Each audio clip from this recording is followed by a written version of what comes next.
Makaji ogere dunu ndujo. Ibe mmabu Ọhamadike genti ka nkwenye bụ okwu. Odogwu butiri ezi. Onye mmemme na-eke ọjị n'oke. Ọ mụtara sụchara ụmụ ya niile ekene gị. Ha tikwa gị malụ amalụ. Na nye bụ ọgụ ị na-anụ na mmụọ kwụ gị n'azụ. Mmadụ kwụ gị n'azụ. Ezume ezu ibe Igbo jiri dị ebube kwụ gị n'azụ. Ya ka m ji ayọ Chikeru gị. Si ya were ndụ dori gị n'enu ndụ Enugwu. O were arụ ike wee chọrọ gị mma. Ọhamadike ụwa niile. Oke anụ. Jide ka iji odogwu butiri ezi.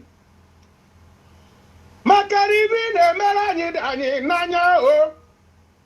Hafụkwa ndị sabo. Maka na egwere ka echikwa onye gbogbo. Ati na-emechara ikpeazụ na Judas dị akarị. Barabas ji eme nkarị. Ya ka m jiri sị oge erugwo ndị obi Igbo tetezie n'ụlọ. Ị mara na iwu nwa Biafra tete o.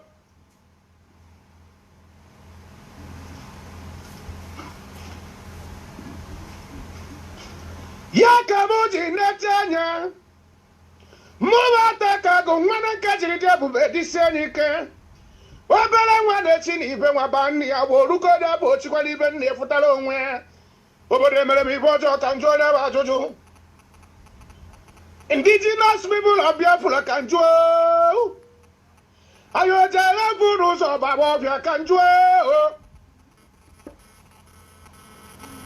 Okwe ka m jiri nete anya wee sị na m ji ekwuriri ya bụ okwu. Prince Darrington diketete oke nwa. Ati m n'ọkwalụ ka m bịara ụka ntụọ. Maka na nye malụ m bịara ụka m tụọ.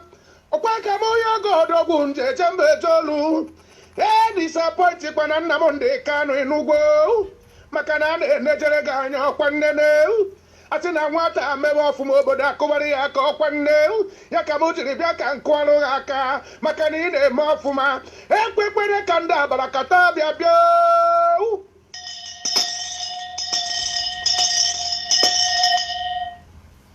Ati na nwata kwacha aka otoro ọgaranya rijuo nri agwọ. Oke nwa. Darrington diketete. Chukwu bụ ike ma ọkwa nne. Agụ Biafra diketete. Asị na ike nga adịghị ile esu onye ọkụ. Ọkwa adịghị ile atọrọ nkịta ọkwa nne. Ya ka m jiri nneche anya were ikpe na-aba ọdọrọ na nka nna yogo onye bụ ibe. Ọhamadike bụ ya ji gaga. Ndị niile gbara ogiri osi dị emecha na ukperi elata. Maka na ibe agụ niile Nnamdi Kanu jere gbara anyị n'afa gbogbo. Ọkwa banche na-emezi o.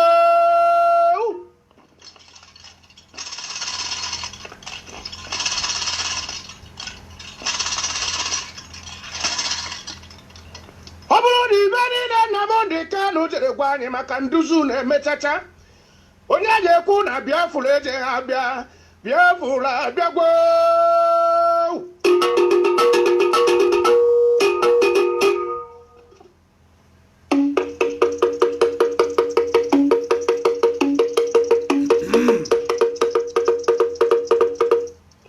Ọnụrụ onye ka kpara ibie nwanne m. Maka na sị na ibe dị mma ka na-eṅomi banye. Ibe dị mma na anyị agbara akwụkwọ. Igbo ma bụrụ eziokwu. Onye kụjara akụja onye agbara ọsọ. Agụ Biafra ka bịakwa n'obi gị. Maka na o nwere ibe iji bụrụ odogwu. Ya ka m ji ayọ gị o. Ka i chetara ọnụ ọ bụ na gbara gị bụ ogiri asọ na-emecha akpere gị lacha. Odogwu Nnamdi Kanu. Ọtaka agụ na-ekasi gị gbadube. Na mmụọ onye na-ebe dị dị ebube so gị na-ajụ. Mmụọ ndị Igbo ji jiri dị ebube kwu gị n'azụ mana asị m na mejọrị echeze odogwu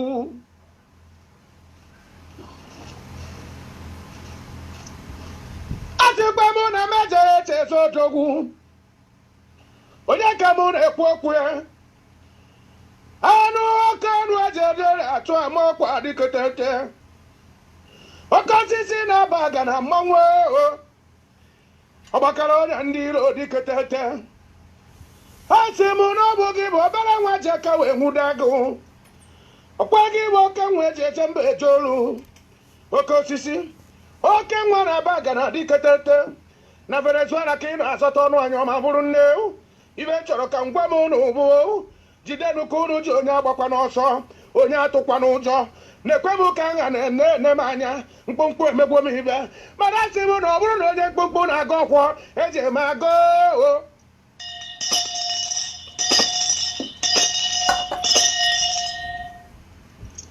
ekene ekenelu m oke osisi na-aba aka na mmanwụ oke anụ gbakara mkpakara ndị iro mmiri na-arị ugwu dịketete agbụrụgbu onye tara agbụsịsịa ekene gị ha sị m jide ka iji n'ụwa na anụ ọnụ gị ibe niile unu na-ekwu ha sị m na onye kwetata na onye ekweriri echi maka na ndị Igbo nwere ibe ba jere kọrọ mgbe gboo asị na onye ekwe na ọ na-ekwe na ụta ekwe na ọkwa nne enyebe ekweriri asị m na ọlụlụ na alụlụ ụmụ Igbo niile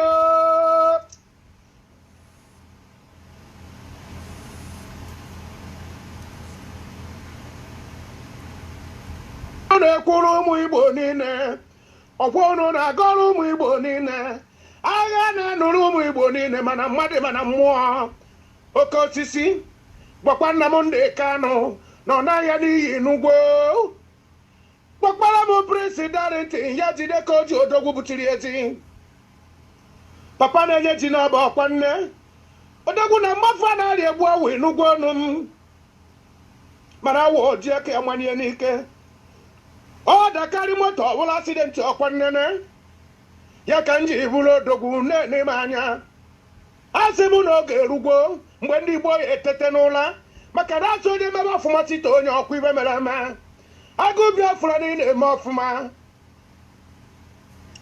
mana ọ disapọntikwana anyị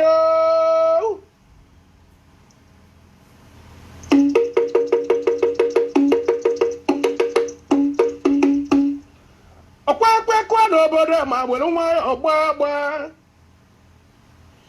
na-ekwe ma be m ụkwa ka dị mmanya enwere ibe na-atọ m ụtọ echo m na-akwado asụsụ na omenala Igbo ka ọ garuola anyị n'isi mana ndị amaghị ejeri aghọta ibe Nnamdị Kanụ na-agba mbọ ka o meele na anyị niile mana ndị nwere anya afụbagwu ya maka ndị gbara ọsọ anatabagwo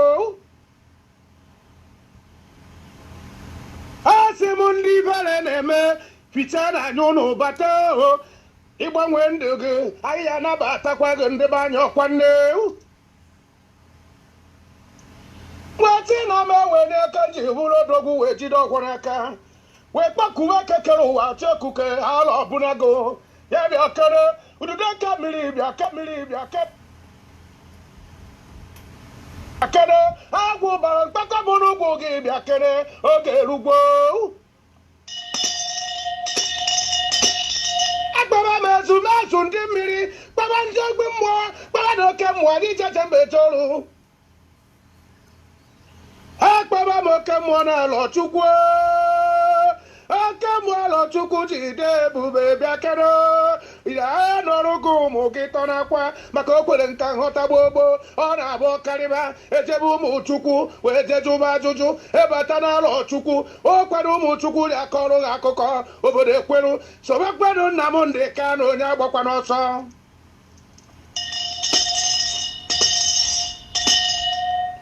sorokweru Nnamdị Kanụ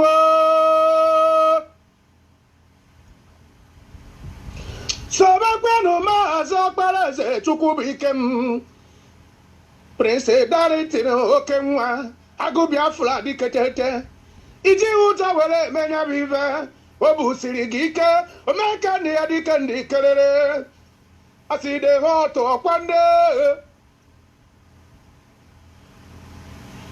sobekwa n'oke osisi na-ebe aga na mmanwụ ndị ilo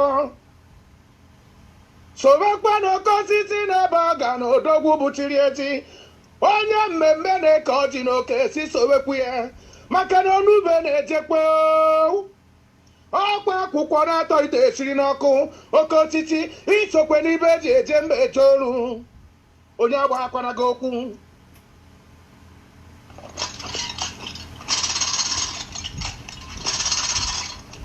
onye agba akwana nye m okwu ka m na-ekwu ụtaka agụ n'aka obi m ka m na-ekwuru onwe m maka na ziri uche onye na-arịa dị ya njọ ọkwa ibe mere eme ọ bụrụ na onye ekwu omume si kpọzie m echi si kwuo na Biafra adịgwo eji nwayọ emeri nya bụ ibe maka na Nnamdi Kanu ji udo bịa a sị na nwata chọba nke ihe nọ na-aba ajọ nwa Nnamdi Kanu ji udo bịa si were n'uke bụ nke anyị dị anyị n'aka ka onye ọbụla n'ọrụ onwe ya ọkwa ibe mere eme nye m nke m oji abụrụ m okwu Igbo ka nju n'ọnụ ndị aka na-eri eri tetenụ n'ụlọ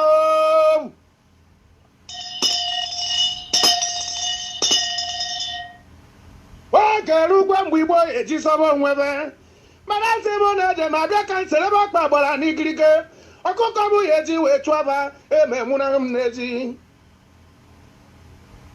agụ Biafra biko asị na ọkụ egori nwata n'aka na ọ na-elegbu ihe mmanwụ ya ka m jiri sị na ọkụ ejere ego gị n'aka na o jee elegbu gị elegbu mana nwata ji aka ya mafuru ọkụ ewere nwayọọ ole n'anya ya n'aka Igbo unu niile ka chọjiri ka njụ onye bụ ajụjụ ayojejenụ be mmụọ gụta ọkụ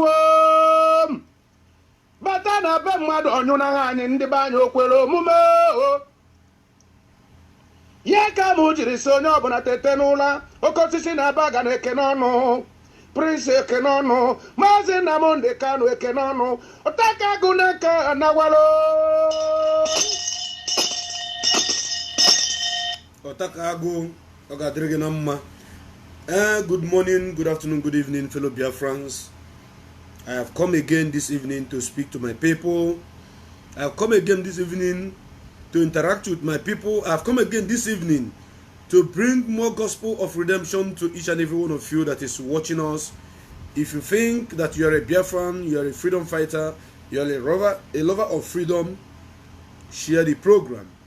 As usual, I am not going to take much of your time. I'm going to spend at least 1 hour on this program, this particular program. I won't spend more than an hour on this program. An hour is what I'm going to spend on this program. So I'm watching my time from now. Immediately is 16 minutes after 10. I will bring this program to an end. It's going to be interactive, depend on how many calls that comes in at the time that I want to answer calls. My name remains Mazopelezechukwu Bikem Agụ Biafra 1. And this particular message that I want to pass to each and every one of you this night is something that we need to talk about. It's something that we need to look into. We have to deliberate over it. Yes, it's very, very important. While we are still mourning our dead, those that the Fulani herdsmen, bandits have killed, there are other pressing issues that we need to look into. I am yet to host a program that will bring videos, evidence to each and every one of you as usual, as I used to do it, because I have a lot of videos that I want to show you. So I am waiting because Facebook banned me to use Biafra TV and Aside Hot page. So I don't know, they still left this one and I'm managing it because sometimes I find it very difficult to log into this account. Sometimes if I want to broadcast, they will kick me out. If I want to broadcast, they kick me out. So I keep struggling until I will get through, you know. If you watch this night, I have tried 3 times to come live they kicked me out, and I keep coming back. Even I try YouTube, my YouTube channel, the same thing happened there, so I have to come back here again. So my brothers and my sisters, there's a voice that I'm going to play. So unfortunately, that voice was on Igbo. It is somebody that I respect so much. He made a voice note in regards to the present situation of things that is happening to us, and the latest development in the side of the Oduduwa people.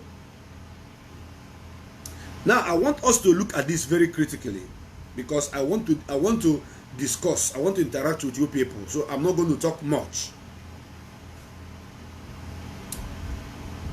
In Biafra land, we have elders. We have elders, and we have kings and kingmakers. We have traditional rulers. We have governors. We have senators. We have House of representative members, all put together. The Biafra that we are fighting for, if that Biafra comes, the elders are going to benefit from it. The traditional prime ministers are going to benefit from it. The kingmakers are going to benefit from it. The governors are going to benefit from it. The senators are going to benefit from it. And the House of Rep members are also going to benefit from the Biafra we are all fighting for and dying for. Why people are dying for this same Biafra? Some people are benefiting from the death of Biafrans. And the beneficiary of this Biafran people's death are the governors, the Ezes, the kingmakers, and so on and so forth. Ask me how. I'm going to give you a very simple example. Very, very simple example, because I see the hot, na so me they talk am. Ndị Igbo si na ụzụ na amara akpọ ogene ya na egbe anya n'ọdụ. As I'm speaking to you right now, the Oduduwa people have flagged off their campaign for Oduduwa Nation. As I'm talking to you right now, in Ogun State, today, Oduduwa people have floated about 18 boxes that is crafted, that is designed with Oduduwa Nation emblem.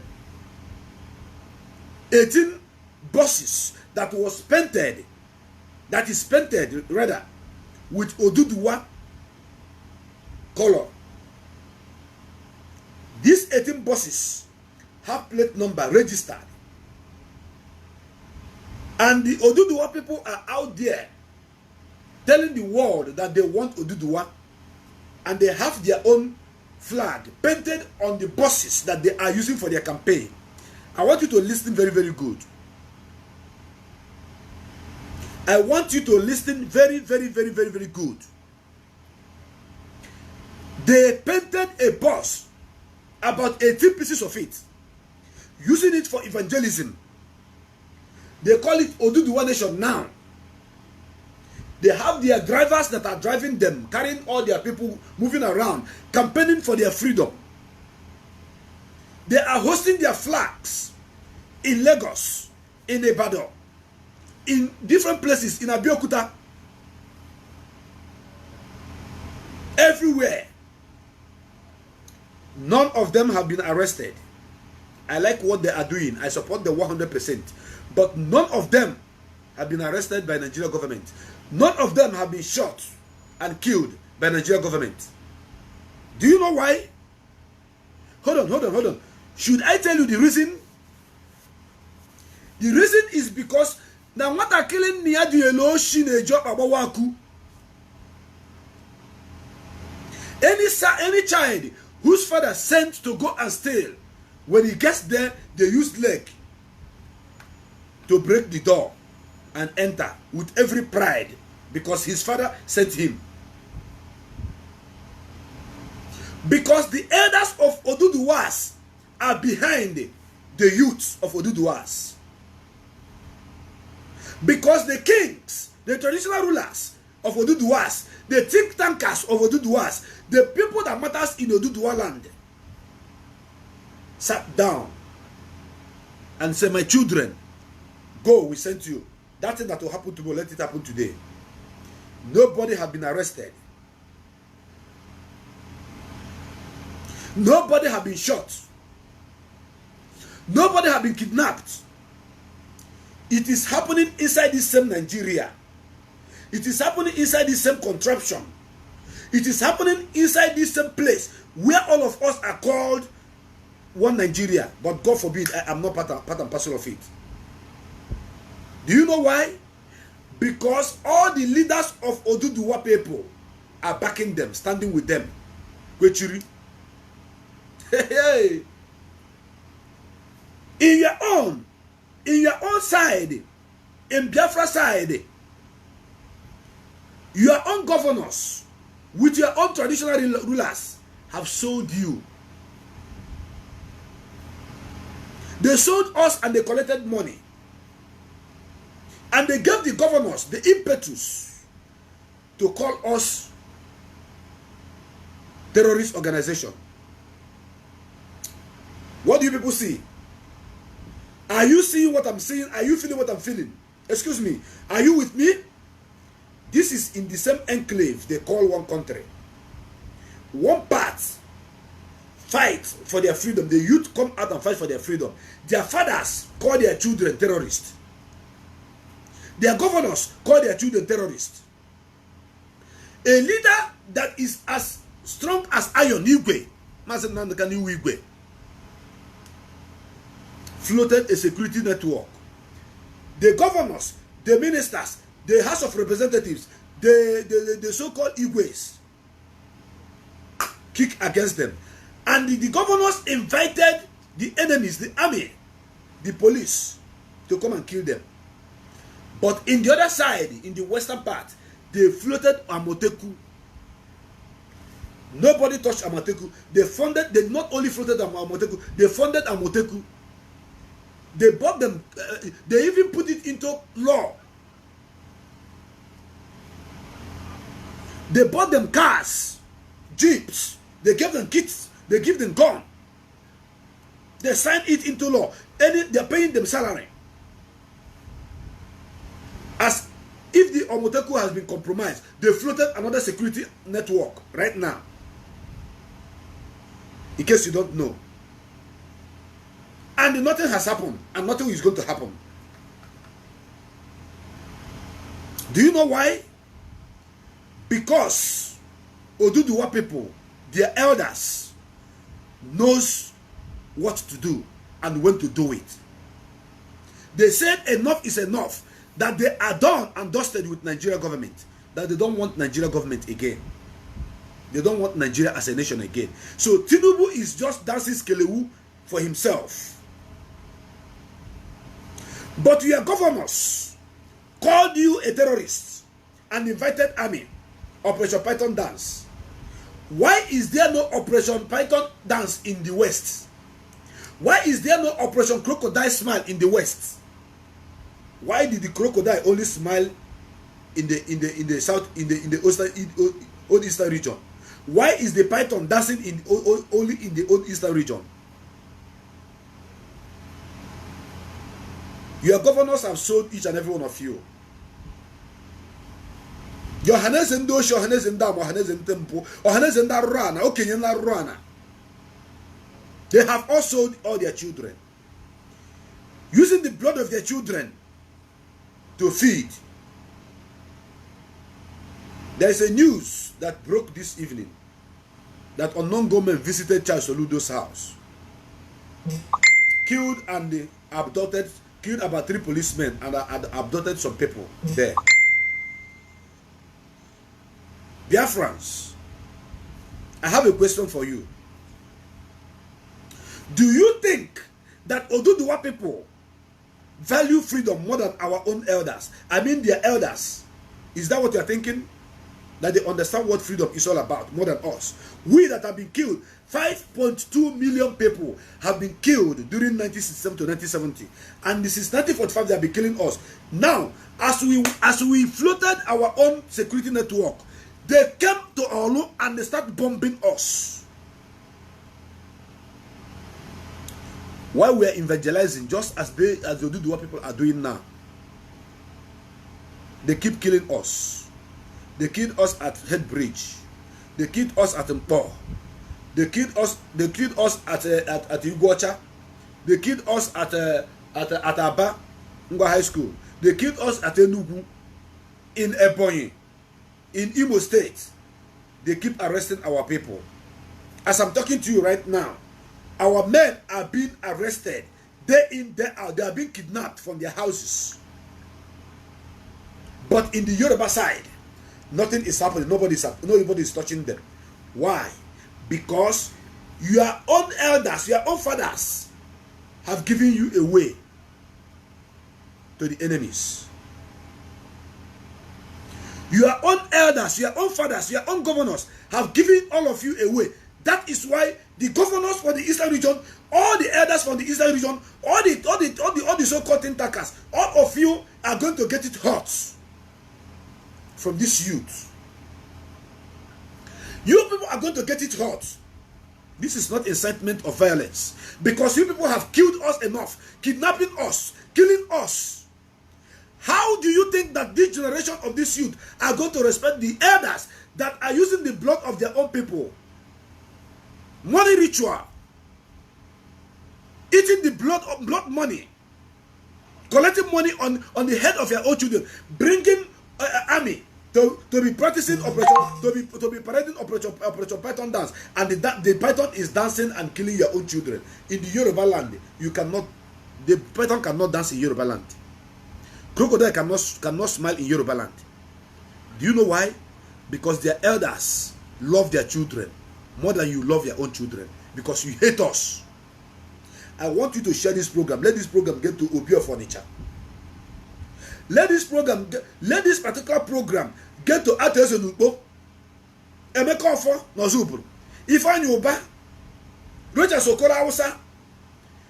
All of them, all the billionaires, all the trillionaires, all the zillionaires in Igbo land, all the governors, both old and new, all the S and the current governors, let this program get to them. I want to use this program to declare that they hate us, and for that, we are going to fight them. Enough is enough. They will think that we are only talking. If you like, go and bring the whole army inside Biafra land. All of you, your children, are going to keep dying the way you are killing us.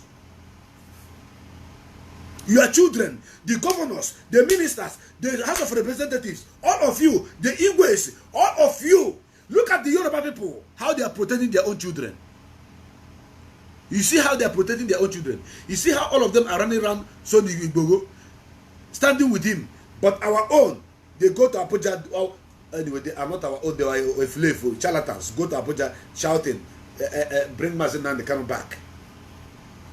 When they arrest any one of our brother, this idiot, these charlatans, we go and do you people know why Boko Haram is doing what they are doing in the north? If you talk anyhow, they come and kill you, so that you allow them to do their work. Boko Haram have killed some people, some of the Muslims that are kicking against their agenda. And what is their agenda? Islamization of Nigeria. They want the whole country to turn into Islam.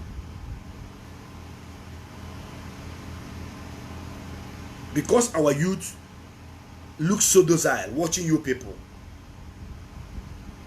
Watching you people. You are gallivanting here and there, sharing your money. This is a wake-up call for you to see that in the Yoruba side, in the West, the people, their elders are with them, their governors are with them, their House of Rep members are with them. Are you aware that Oduduwa people are now singing their national anthem in their schools? They are teaching children their national anthem in their schools. Just imagine if it is Biafra flag or Biafra color that is painted on top of 18 vehicles, 18 buses, and people are seated inside those vehicles, and using it to evangelize, imagine what will happen to them. They will open gun. Ta, ta, ta, ta, ta, ta, ta, ta. They will even put fuel, burn the whole people inside the motor. I'm telling you the gospel truth. Just imagine that it is Biafra people that bring out buses. Who bought the buses for them? If not their governors and their elders, their traditional rulers. 18 buses, brand new one, chala chala or chala, which they are using for their evangelism. Who bought it for them? They crafted it, they painted it, designed it. I have the video, but I'm not going to show you. I want you to go and sort the video out and watch it by yourself. And that brings me to listen. I want you guys to listen to the voice of Udenje Kendamusu, Okosisi Nabagana. The fearless voice himself. Listen to him. Because when we talk, they say we don't respect our elders. Which elders are we respecting? The elders that have sold us 1 naira and collected the money. Are they the elders we're going to respect? That is the question I'm asking you. The elders that have sold us kobo and collected the money, are we going to respect them? Please, listen to this voice. Ndị Igbo gane ntị. Ndị Igbo uchana ntị unu. Okwu na-agwa ndị Igbo n'ụbọchị tata, emelụ m research. Nwe ma na ịchọ igwe onye Igbo okwu ka onye iyi. Onye Igbo ọbụla na-eme ajọ ife ọbụla ịchọ ka ọnụ ife na-ekwu, ụkacha anyị iyi arụ. Ori iyi bewe onye arụ. Onye ma nke asịsị kpọ ma nke asịsị akpọ na ọ research mmelụ. And ndị Igbo kwuli ebu ndị ancestors wee sị na okwu dị mma na asụ anya. Ọ bụ na onye Igbo tata unu chọọ ka Igbo dị mma, unu chọọ ka anyị nweta Biafra, unu chọọ ka ndị gọvanọ ọsụa na-eme alụ na ndị ọhaneze ndị Igbo a na-eri anyị aka azụ na-ekretiri anyị war na be nna anyị. I've been surprised that the governor of Ebonyi, Sazolano Tata, when I condemn the killings in Ebonyi by the herdsmen. Onye na-kwere ọnụ mmecha oge ekwe. Ekecha na obi oge eke na mpuke. Gbasa na ozi onu nka na n'onu ya ka bụ ofu onye anwa. Ekwechiri m sị na unu bụ ndị na-akpụtọ Biafra, unu bụ ndị na-akpụtọ afa ndị Igbo, unu bụ ndị bubatara ndị herdsmen. Ezumike agha dịrịla unu. Anyị nwa bụ ndị na-ejere Chineke ozi mere oppose na anyị aghara ekwe bụ the freedom fighters like us. Ezumike abụ okwuru anyị unu ya na-eme until maka na Israel ezuru ike until veme gịnị fa pụọ n'oru, fa gbapụta onwe from ndị oru, fa gbapụta onwe from ndị enemy, ndị ilo. Achọrọ m ka mmekwu unu mmadụ na tata ọ bụ unu chọọ ka ife a na-eme na anyị Igbo asịsa kpalizi n'okenye research nchọpụta tata na anyị Igbo kịta na that was then.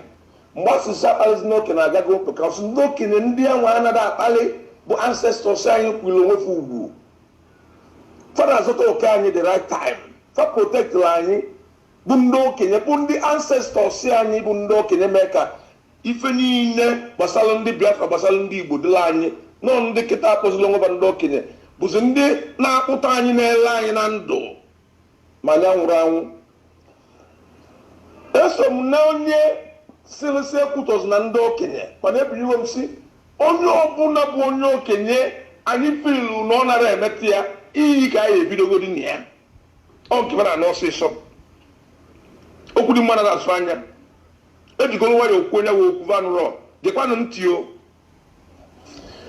Ma ife niile ndị ilo anyị bụ the herdsmen na-ekonukọ ka eme attack na Ebonyi, mee na Anambra steeti, mee attack ma n'Imo ma na Abia ma na Delta Igbo ma na Calabar ma ọ bụ Rivers, Old Eastern Nigeria. Gee ntị bịa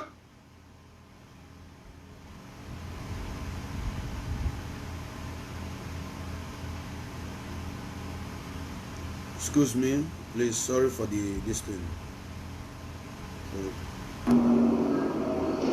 Okunu fulunu wa bundo kenye. Ndalulumana. Ana mekene godu. O Amadike Nnamdi Kanu. Maka onye obunna mmalụ na-emekarị m ana m akpụ ya n'azụ. Na-emetakwa nke a na-afụ anya. Na-emetakwa nke bụ nke ziri ezi dịka Amadike Nnamdi Kanu bụ Joshua ndị Igbo si eme n'ụbọchị taa. Abụrụ m IPOB members with capital letter. Mana abụ m typical Biafran. Ombe mmadụ Biafran ka m bụ. Gbọmụ na so-called presidency. Ndị create terrorist under President Muhammadu Buhari. Ịkpọ m dị ya Biafra ka m bụ. You are the most useless coward. Go up onye na-ejina anyị na ịbụrụ onye Biafra. Eme unu gị asụ asụsụ unu asị na Amadike Nnamdi Kanu bụ sọsọ ndị IPOB bụ ndị na-asọpọtụ ya bụ ndị o butere. Kedu ibe batazi na o butere mmadụ dịka m na about 15 millions Biafrans bụ na ndị na-abụrụ IPOB na-asọpọtụ ya 15 million. We are about 60 million Biafrans or more. 60, 70 million Biafrans. But 15 millions. Anya bro IPOB. Mani ifo na nna ndị kwuru ka ikwune ya. Onweko ọma. Ọ na-asụ nke anyị na-aghọta. Ọ na-ekwu nke anyị na-aghọta. Ọ na-eme nke afụla anya ziri ezi. Arize mmụọ na-agụ ya okwu. Arize mmụọ na-edu ya. Arize ancestors anyị. Arize Chukwu okike abịa ma obi n'ogologo gọdị a na-akpụ n'anya. Ọnwụ na ọhụrụ ya onye nwe ebe the whole Biafran family ndị Igbo ka anyị nọ taa. Anya na-eme na anyị nwe elders.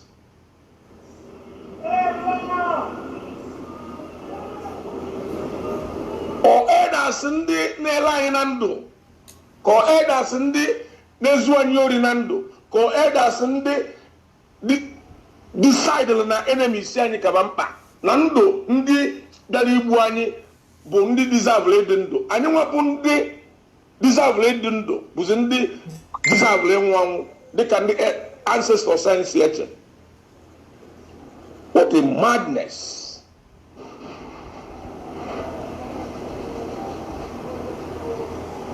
So even na make a call tata bu nekwa na anya ka ngwu no. Nekwa na anya ka ngwu no.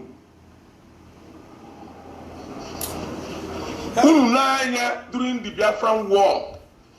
Ihe ji meri anyị n'agha ori nne. 1. Anyị rapụrụ ndị ugwu fa ọbụla ọgụ bata na be anyị. Geenụ ntị. Mana ụmụsị ndị be anyị nọ n'ugwu. Maka ọ bụ na o nwere ndị Igbo nọ n'ugwu, Biafrans nọ n'ugwu, na-atụ bọmbụ na beva, na-agbagbuva, a na-asị nọ yes na ndị a bụ ndị Biafrans. Ọma nwa dị chansị ịbata n'anya Igbo, gekwanụ ntị n'ụbọchị tata. The elders, after ka Amadike Nnamdi Kanu wetago solution, we create an ESN, Eastern Security Network. Ife niile nọ na ESN. Ma nwaanyị ma nwoke ndụ unu ga-adị. Ndụ unu ga-adị na eke, ndụ unu ga-adị n'afọ, ndụ unu ga-adị n'oye. You all are heroes. Unu emekiela na anyị history. Gekwanụ ntị. Ndị bụ atalụ war taa nabatalụ ndị ilo bụ ndị herdsmen ka abịa gbusie anyị na ala anyị na anyị bụ the elders anyị nwe ọha na eze ndị Igbo under Ambassador Dr. Obiọzọ. A na-ekwusi na akpa afa ọmụwa bụ fearless voice. ekwugo m na ndị ọha na eze anyị nwere tata bụ ndị ọghọlị ndị aka azụ ndị legolo obi fa lesi ndị ilo ndị na-nwere ezigbo echiche na ndị fa na-achị.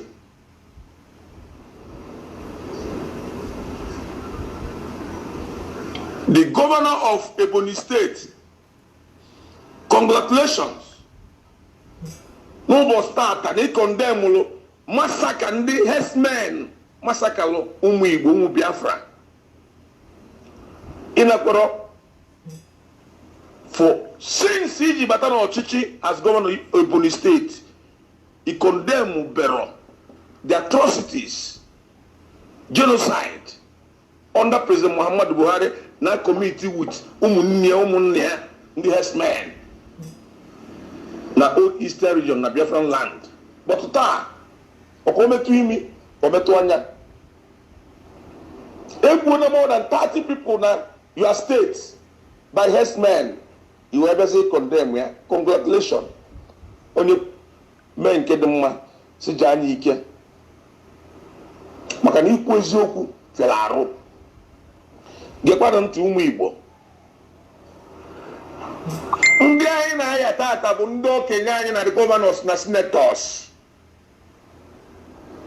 Onye kwuo asị kpọpụta ya ka egbuo na ọ mara ekwu, onye kwuo asị na a ga-atụ ya nga jeel ọnya.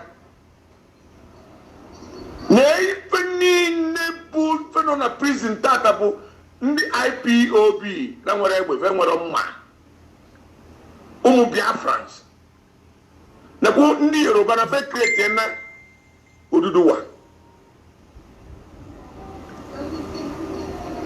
nakwa ndị Yoruba. How many buses ka ha bupụtalụ denya Oduduwa? Flag of Oduduwa everywhere. None of them can police smell arrest. Are you listening? Maka gini maka na ndị elders from Alifa ekecha na obi eweke na mpuke. Of course. Weburu na ndị elders anyị nwere tata bụ ndị dị ndụ ma fa nwụrụ anwụ. Ndị dị ndụ mana ha nwụrụ anwụ. Yes, unu dị ndụ mana unu nwụrụ anwụ. Chukwu gozie gị. Ekwu m na ekere anyị ka ịkpaliwa the elders. Yes. Mana elders nke unu nke today, this new generation, bụ ahụ nke unu na unu akọmiti na arụ ọma na-ekpochapụ unu nwa bụ the elders enwe na Igbo. Otu ọka ọ dị. Gekwanụ ntị. Unu afụgo dat na ndị herdsmen nọ na be anyị na-egbu anyị tata okwodoro unu anya. Kedu ndị Biafrans nọ na north na-egbufa? Nobody. Because na befa bụ ndị fa create lụbụ ndị Miati Allah bụ the worst, the most dangerous terrorists in the world, Boko Haram. Bufanwa na emegidi na pick ndị na-akọtara na Fanwa because they know what they are doing in the north. So, ana my advice to the whole Biafrans now. Ka enwe ndị ga-ejekwa na north, otu ndị herdsmen si egbu ndị be anyị na east. Ka enwekwa ndị ga na-egbu ndị beba. A na-akpọ ya nọ ndị gịnị the Easterners, the Biafrans. 1-1. Yes, of course. Because na obuna atrapanya boom na north. Ndi ama mwezi deliver. Fama that na yes. If I get a message for gini ichekwa over ibo mambo. Chobaze kage si omegini settlement. Mana unu nanya ke nworo na any war ebu ebata na north, which is very wrong. Now okabu na Igbo kafano bụ ndị herdsmen anana ebulu ndị herdsmen egbu ndị Igbo. Mana enwero effect like that because now their politicians in north, the herdsmen in the north, the presidency under President Muhammadu Buhari, they are not facing difficulty. They can be Biafra say face now. Fact better than the herdsmen who are Igbo. Common so sense. I advise the Common sense. Biafrans Common sense. all over the world. They are relaxing in the north. Ka enwe ndị ga-ejekwa na north gonna fight for us. Egbuo ofu onye na Igbo okizoro si eme nna nwana na north egbuo mmadụ 20 na north. akpọnya ndị Biafrans. Of course. Listen. Of course, yes. Because now I believe no one any action there. How to solve what we want. Put time no. Una friend are all dangerous. I defend this own one. Manapa I defend them over. Fabu or Gubia. They are not defending themselves in the north. I address my case for now. Fearless voice. Until they can down those Daluno. I hope you heard all this man said. He said that he have done a very good research. For those of you who doesn't understand Igbo language, very clear, and he have found out that the simplest way to communicate with all the stupid slave elders in Igbo land is to insult them. He said when you insult them, when you want to talk to them, use insult. That is the one they will listen to very, very fast. He began to do comparison, telling us that the Oduduwa people now have floated their own Oduduwa Nation campaign. They have buses, about 18 buses. I have the videos. Like I said, I'm not going to show it on this platform today. I will not do that. And nobody is attacking them. Nobody have arrested them. Nobody have done anything. Do you know why? Because their father sent them. Yes. They came together and sent their children, go and agitate. We they here, nothing they happen. In your own case, what is happening? They collect money on your head and call you a terrorist and call Mazen Nnamdi Kanu a terrorist. Are you aware that our elders wanted Mazen Nnamdi Kanu dead? That is why they signed for Operation Python Dance 2. Operation Python Dance 2 was designed to come and kill Mazen Nnamdi Kanu, nothing more. Who signed it? Ohanaeze Ndosi Nandama, with the governor in the Old Eastern region. They signed the signatory, and the Nigerian Army and Joint Task Force, the military, they came and invaded Afaruku Kingdom and the Biafra land as a whole. You saw where they were lying Biafrans down inside a mud water. Miria Pete. They shot one guy dead there because he was wearing a Biafran shoe. You saw it. You saw how they massacred us at the Mpo. You saw how they massacred us at the Iguacha. You saw how they massacred us at a head bridge. You saw the massacring in Enugu at Emene. Don't you see that one that happened in Aba Ngwa High School? Didn't you see it? Do you know that they killed us in Bayelsa State? Are you aware of that? Who sold you to the killers? Only one person. Only one person is fighting for your survival. Then every other person is fighting for you to die. The governors, the elders, traditional rulers, all of them, because they have threatened them that if you don't support what we are doing, we will stop paying you your salaries. And now the blood of their children is what they are using to eat, to make themselves to feed themselves and their family.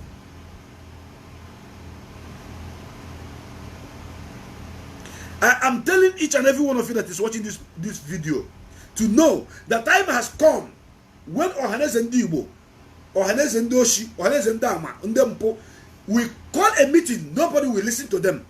All the elders in Biafra land, when they gather to discuss any nonsense, men will be the young men at Tohokute, Tipusia Hisi, see Yoruba elders. They are protecting their children. Touch Son the Gogo now. DSS, I think they attempted to arrest him one certain time at Ibadan. They attempted to arrest him. And the men that were following him said, no, you can't do that. They should have arrested him now. Let me tell you people one thing. As the case is now, they have Biafrans to contend with. They have Boko Haram already that they are contending with in the north, which they are begging them with money. In other words, equipping them the more. See, Yoruba people now have reason. If they touch them now, the case have the whole matter have settled. That is why they are running away from them. I like what Yoruba people are doing. The freedom for everybody from the south is very, very important. Hausa people are going to rise up very, very soon. Middle belt, we are waiting for you people to rise too. This country is dead. There is no person, as a matter of fact, I'm sorry to say this, God himself did not create Nigeria, and God cannot even come to make Nigeria one. Because there is too much of blood of innocent people that have been spilled on the ground. The whole Nigeria ground now is full of blood. It's bloody. That is why Nigeria is like a broken bottle, according to Zeke, that has no mequatarism. You can't fix Nigeria again. There is no peace. There's no love. The people that you have killed, their spirit is crying from the land of the dead. And the hand of our governors and our ministers, the hand of our House of Rep members is involved in the blood of our people. The Igwes, the Ezes. I saw that video of bus that was painted with Oduduwa color. And the person that was doing the video said that there are about 18 of them. 18. Brand new bus. Brand new bus. But for the campaign for Oduduwa Nation. Hey. Which governor is going to buy one bus and give you? Who is even going to have the nerves, the strength, the power to paint it Biafra flag? Who? Only Mazi Nnamdi Kanu can have the nerves to do that. Only Mazi Nnamdi Kanu. These cars, when they use it finish, I hope they used to park it somewhere. Why haven't the Nigerian government attacked them? They cannot attack them. Because their elders said you can't do that. Their elder says, you cannot touch our children. You dare not try it. Let me open this line. Because like I said, I don't want to talk much. I intended to stop this program at 16 minutes after 10. As I open this line, I expect to answer at least 2 or 3 calls. I do not want this program to be too much, to take too much of the time. But let me see as it goes. The line is open for those of you that want to contribute to this program. Don't forget to tell us as it is hot, now so you go talk. Look at your elders. Your elders are selling you. Their elders call you a terrorist organization. Why the terrorist that is terrorizing our land, killing our people? Your elders cannot even talk to the government to say, you people should proscribe these people. They don't get them out. They are dancing Skelewuna and saying 2023 presidential election, 2023 presidency, 2023 presidency for Igbo. Who presidency help? Who presidency help in this contraption? Osibanjo, that is the vice president, what is he doing? Is anybody hearing from him? Does anybody hear from Osibanjo? If not, this one, he came out now to tell us that if Nigeria break, that you need visa to go to Kanu. Please, what is in Kanu, if I should ask? What is in Kanu? Mention one state in the whole eastern region that Kanu is more better off. In terms of education, in terms of civilization, in terms of infrastructure, and in terms of having natural mineral resources. Tell me. Our elders have sold us 1 naira. We are not worth a penny before the killers. That is why they have the nerves to fly their helicopter gunboat to come into Olo and be dropping bomb and be killing people, all in the name of searching for Eastern Security Network. Eastern Security Network is the only, Nnamdi Kanu is the only option you have to leave. And Eastern Security Network is the only security network that is out there fighting for each and every one of you. I am telling you, take it or leave it.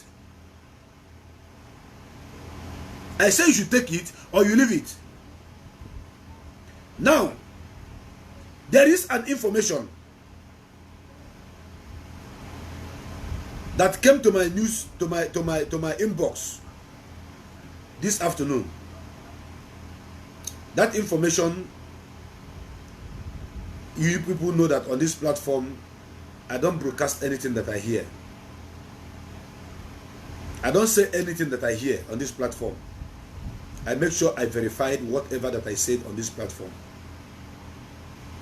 Anything in the web and never verify here, confirm 100%. That is why when I tell you that something is white, check it front and back, up and down, it is white. And I want to play the voice of this person so that you hear it from the horse's mouth. Let it not be that President say. It is a very disturbing, very disturbing report that came to my inbox this afternoon. I want you to listen, because the person that sent this thing in is an eyewitness, and they want me to play the voice so that the world may hear it. That is why I want you to share this program. Someone is calling us. Let me know who is on the line. Welcome to the program, As It Hot. As It Hot. As It Hot. As It Hot, what thing go happen? Hello, my brother. As It Hot. As It Hot, what thing go happen? As It Hot, I saw it. What are you waiting before? I'm calling from the Republic. What are you waiting before to complete it? Say As It Hot, now so you go talk. Hello, sir. When you call us, you tell us As It Hot, now so you go talk. You can't call us and say As It Hot. As It Hot. As It Hot, Abula from Mado. It's a program. I want to play the voice of this person. After that, I'll answer his call, because it's not following the instruction. I want you to listen. Hello, good afternoon, house. Just now I'm driving to my village. Papa kanga nna m nọ na village. Pụtara no sumo ama agalilu. Pụtara no sumo kịta. Ndị police na ndị amị wee jide ụmụazị na-arụ ebe a na-agụ aja wee na-agbagbusi. So biko na onye fụ ndị amị na ndị police ama gosi ezere nke a bụrụ side talk. Anọ m live for me know that I know free video. Anọ m inside my motor there. Just now can come just now no sumo ebe a na-agụ ụmụazị na ekporo aja one pit ụmụazị na-aga ekporo aja a na-eyuzu omenye a na-ekwu kịta edubedi 5 minutes o ji wee mee ndị amị na ndị polisi moto ha karịrị 10 just line nọ na-agba ụmụazị ka nchi ihe ụmụazị mere ha don't know. Just now, for boys na agada, tipa bia, ha were chauffeur. Bojoro tipa aja, tipa eburu powa. Afọ otu ha si were agada n'ebe ahụ, bụrụ ihe ọjọọ n'obi ga gbawa ụmụazị egbe. So biko, ka mara na ka isi anọ n'obodo a dị hot, obodo a dị njọ, nke abụrụ nke a kọrọ ma akọrọ. If not na mụ nya dị moto dị na onweghị onye nna chọọchị, onweghị ka mmeziga video tewu ya for video the thing. Because mụ na ha so face to face na-agbada. I know new ha ga me ha overtake from Osumoru Junction, that T junction ahụ wee na-erutezi ebe a na-agụ aja block main road gbawa ụmụazị egbe ejisiri ike ka m ji tọọ n'ọbụrụ moto m ledokwa anya Ọnịcha lawakwa back to Ọnịcha egwu ekwezi nlazi ebe nna m onwezi ụzọ m si akụrụ ọsọ eje. Did you hear that? This report came to me this afternoon, and this is one of the reasons why I want to play this voice. One of the reasons why I'm making this video, that he was going to Lilu, getting to Osumoru Junction. There is a pit where people used to, where our men used to, these tipper drivers used to take sand from. He said that the army and police, they line up their vehicles and open fire, start shooting people there, because they see where men gather. And those guys that gather there, their job is to use shovel and be packing sand into a tipper after they will pay them to feed their family. That is what this report is saying. That he couldn't video them because he was inside his vehicle. They packed and begin to shoot people. I want people who are watching this program, who are from Osumoru or from Lilu, to pay attention and make calls, put calls to confirm this information. calls to confirm this information. So it has come to the stage that wherever they see men gather, they will open fire, killing everybody. The killing have started though, unabated once again. The killing have started once again in Biafra land. And this time, their target is youth. Unknown government is killing them, fighting them, killing them. When they kill them, they disappear. Now they are killing innocent people at Osumohu. I want you to put calls to confirm this information. I'm still looking for contacts that is going to confirm this news for me. They park their vehicles and they open fire to men who are packing sand. I want to play it again so that you will hear it, so that you will know that those people you call your elders, those people you call your chiefs, those people you call your kings, those people you call your governors, they have all sold you all. They don't care about your life. Only Mazen Nnamdi Kanu. Only Mazen Nnamdi Kanu is the person that cares about you and IPOB. Now listen to his voice again. Just now, just now. No Sumoru. Ebe a na-agụ maazị na ekporo aja one pit maazị na-aga ekporo aja a na-eyuzu omenye a na-ekwu kịta edubedi 5 minutes o ji wee mee ndị amị na ndị polisi moto ha karịrị 10 just line nọ na-agba ụmụazị ka nchi ihe ụmụazị mere ha don't know just na-afụ ebe boys na-agada tipa bịa ha wee chọfee. Are you listening? Afọ otu ha siwere agada n'ebe ahụ bụrụ ihe ọjọọ n'obi gaa gbawa ụmụazị egbe. So biko ka mara na ga isi anọ n'obodo a dị hot, obodo a dị njọ, nke a bụrụ nke a kọrọ ma akọrọ. If not na mụ nya dị moto dị na onweghị onye nne chọọchị onweghị ka mmeziga vidio tewu ya for video the thing because mụ na ha so face to face na-agbada ha nọ n'ihu ekwe ha ga-eme ha overtake. From Osumoru Junction, that T junction, when you tell them I block on main road. Biafrans, did you hear that? This is a report of what happened this morning at Osumoru. Mazen Nnamdi Kanu, you have heard what is happening in our land. Obi of Onitsha, who is floating his own network, security network, that is going to protect Nigerian army. That means it has come to the stage that when they see young men in Biafra land, they shoot us and kill us. So there will be no gathering of young men again where they are walking, looking for something to eat. They will open fire and kill them. Let me open the line for once. So for those of you who want to call, I may answer only but 1 or 2 calls. Because this program, I don't want it to stay longer. The information I want to pass, I have passed the information already. So you have heard it. That they are killing, they shot at our people today at Osumoru. People that are packing sand for themselves. That is the way they feed their families. They committed no crime. And somebody that witnessed it is the person that sent this message. They sent it across to me. Because they believe that through this channel, we will share it and the whole world will hear. And before tomorrow morning or afternoon, I will still find out more things that happened over there. I tell you that Nigeria army are a bunch of Boko Haram. When they tell you that Nigeria government are forgiving Boko Haram and it integrated them into the army, these are the set of people that are doing this dirty job, killing people. They are on killing spree in Biafra land, looking for young men, healthy men who are suffering. That means if they are killing people in the broad daylight like this, that means in the night, if they meet you in the night, they waste you.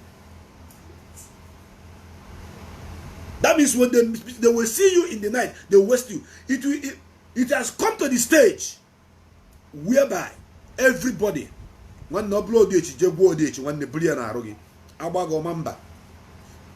They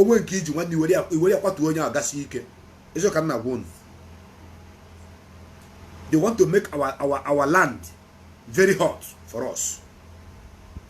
You heard him, you heard him at Osumohu this morning that he was driving, and they saw that the police and army people, they block road, they parked at within the junction. There's a T junction. If you are coming from Asia, it's a T junction. If you're coming from what do you call it, Iseke, it's a T junction. If you're coming from Opo, it's a T junction. Within that place, there's a pit where people are parking sand there. That is where he said that this thing happened.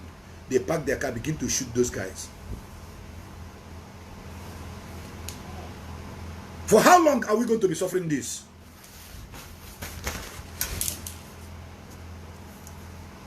For how long are we going to be suffering this in our own land? For how long? So they want to waste all the young men in Biafra land, all in the name of looking for unknown gunmen.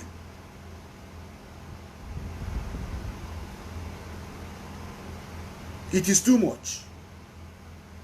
The other day, they carry tanker and drop it somewhere. I think it was yesterday.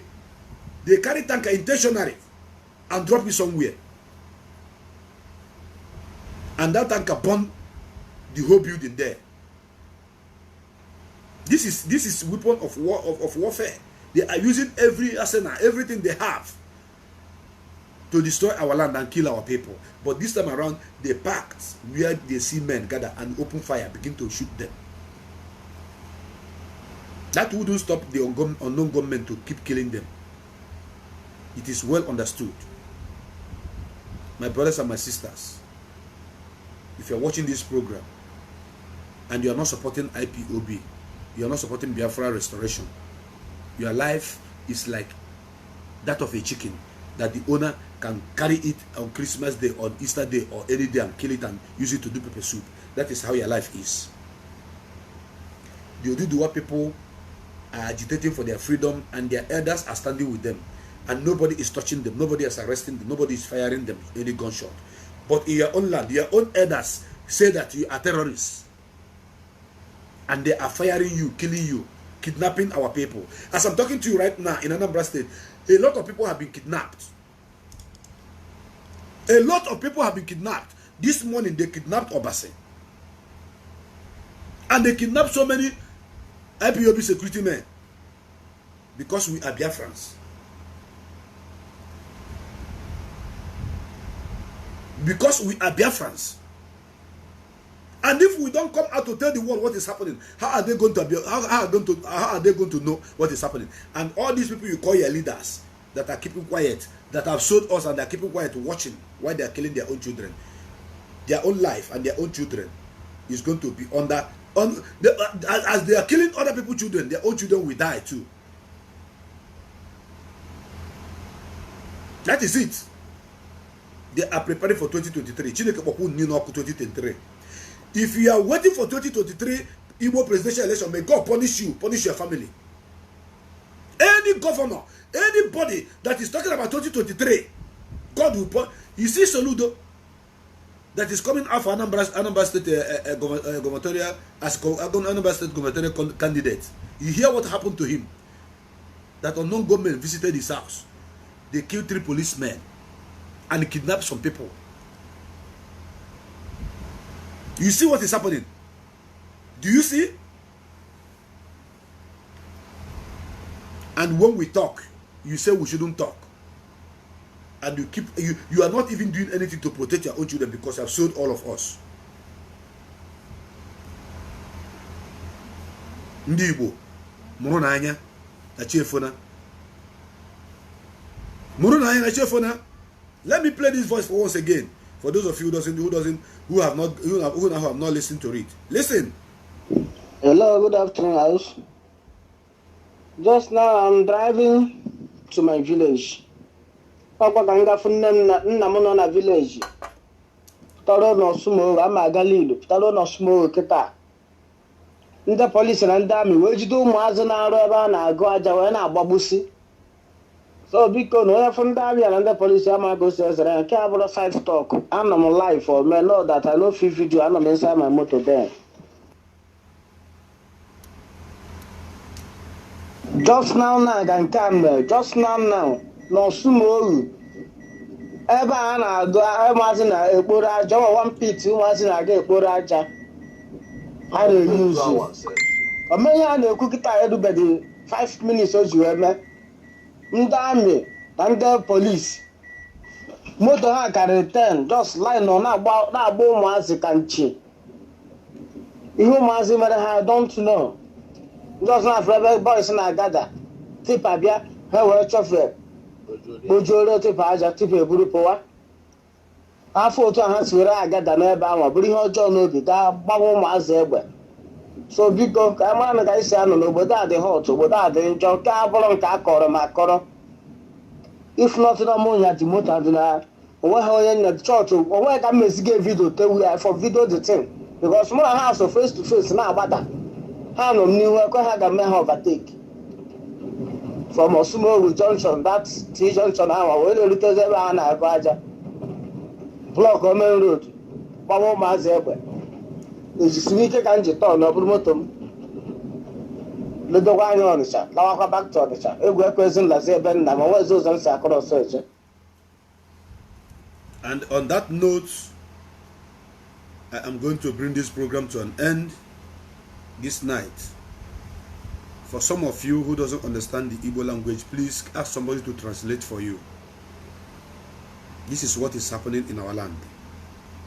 All in the name to avenge the death of their people who they said that unknown government are killing. They are now killing innocent Biafran people who are hustling, using shovel to put sand into tippers. They see them, they saw them, they started shooting at them. Very soon, when you are gathering, when you are celebrating, doing party, where men gather, where everybody gather, they will come and open fire and be killing everybody. Go and write it somewhere, mark it somewhere. You will see it happening. When they see where you are doing traditional marriage, they will come and open fire. When they see where you are doing you burying your parents or you bury your dead ones, they will come and open fire. You go see them. You got fear. One of them will put it there and power. And when they do it, they will say that it's unknown soldier. Since unknown government is killing them, they will turn to unknown soldier. They will come and be killing people. Now they have started it already in Osumoru. You go see. Maybe men gather somewhere and do something. Sometimes during weekend, our men after doing their businesses, they visit their villages. Especially those who live in Aba, who live in Owerri, who live in Onitsha. We come back home. Maybe they will gather at a place, or maybe one beer parlor like that, drinking. Everybody will be happy. And you will see only men, maybe up to 20 or 30 number of them. These people will come and open fire and kill them. You will see it happen now. Since you think you don't want to support the movement, excuse me, you don't want to support the movement so that we'll have our freedom, you will see it happen. But before it happens, it is the duty of every Biafran to stand up against all the Igwe, against all the Eze, against all the Ohaneze Ndibo, against all the governors, all the senators, all the House of Rep. We are going to stand against them to ask them, why have you sold us and collected the money? And these people are killing us like this. When over there in Yoruba land, nothing is happening to them. Nobody is touching them. Nobody is doing anything to them. And they are floating, they are hosting their flag here and there. And nothing is happening. In our own land, they kill us, and nobody is talking. And you think that Mazen, if not because of Mazen Nandekan, that all of you will be alive now. Where's the Mazen Nandekan by the side? All of you will be dead by now. Take it or leave it.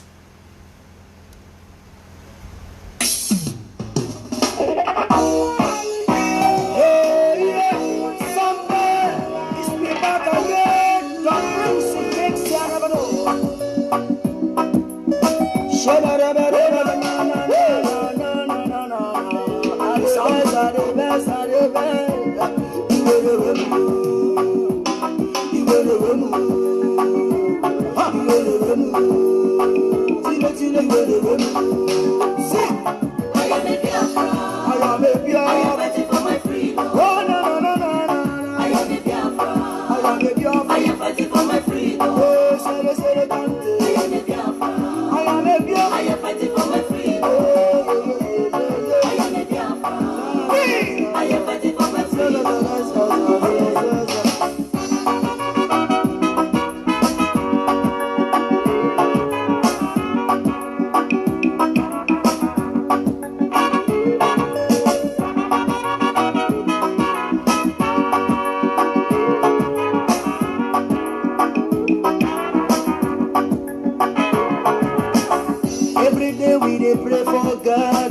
give us things we go do.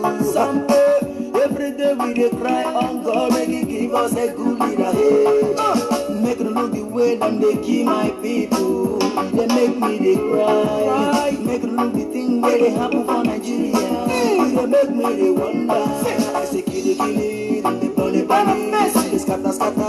Oh na na na na, what do we go do? Fighting for my freedom. I am a Biafra. I am fighting for my freedom. Me. I am a Biafra. Shibidi. I am fighting for my shibidi. I am a Biafra. I am a Biafra. I am fighting for my freedom.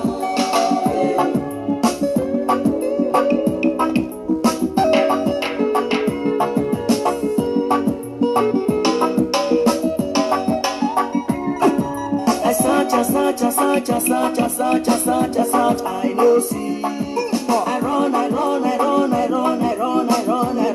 tire. The looky children begging for feeding. Now waiting I go to Sunday. The rich are getting richer, the poor are getting poorer. Thank you very, very much, my brothers and my sisters. And I want to remind you all that we are still mourning our people that are massacred in Ebonyi State and Enugu State. Over 30 people have been killed, massacred by Fulani herdsmen, and our governors are not doing anything. Yes. And now they are going from house to house, kidnapping our people one after the other. Mazi Nnamdi Kanu, Chukwu Kabiam will bless you for us, because you are the only man that is fighting to have us restored, to give us a nation that we can be proud of and call our own. My name remains as Chukwu became Agubia for one. I love you people all. Thank you so much for listening. Till tomorrow.